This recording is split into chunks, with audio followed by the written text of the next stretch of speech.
The protests in Libya have turned a few weeks ago from being peaceful protests into becoming more of clashes that have turned quite violent.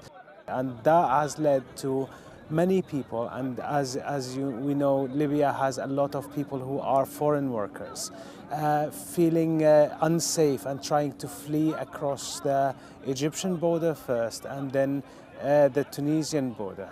Over the past about three and a half weeks, we have seen around 250,000 people cross those two borders. Most of those people who have fled the violence are migrant workers in Libya, usually young, usually healthy men.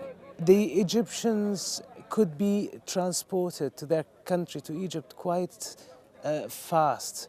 What we have now is many thousands of people who come from Bangladesh, a few from several African nations. We have received a few from Mali and Ghana today. We have a few from Somalia and Sudan. All of them have more difficult time going back rapidly to their countries. So while we had people crossing by for a day or two in the camp and then going away, now we have, for the past week, had people who stayed there for days on end, and they are not being able to take a flight and go back home as fast as they want or as fast as we want. Those people come with very little on them. They come with no money, they come with no possessions, and whatever they have, they hold very dear. And what we are trying to do here is help the transition. Most of those people are third nationalities, are other nationalities that have been working in Libya. We're trying to help their transition be most comfortable, dignified, and smooth as we can do. The International Federation and many other members, we have in here members from more than a dozen countries, coming with expertise, with aid, with materials, and with whatever we can make available for the Tunisian Red Crescent for them to be able to deliver the aid needed. When you have a camp that has 15 to 20,000 people, those people need to be fed, and those people need sanitation, and they need water, and they need medical care. And all those are, of course, challenges in the normal situations, let alone when you are on a border in the desert and far away from almost everything.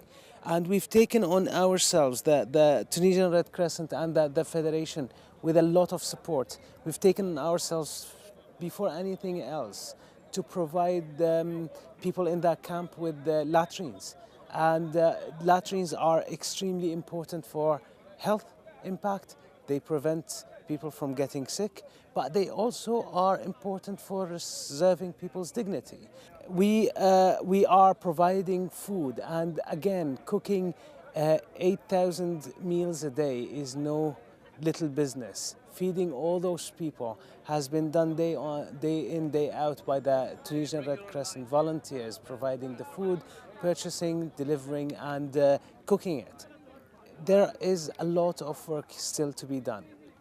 And the challenge that we face now, more than anything else, is trying to plan for a worst-case scenario and be able to respond if that scenario actually happens. We need to be able to respond rapidly and effectively if things get much worse and if many more people start crossing the border.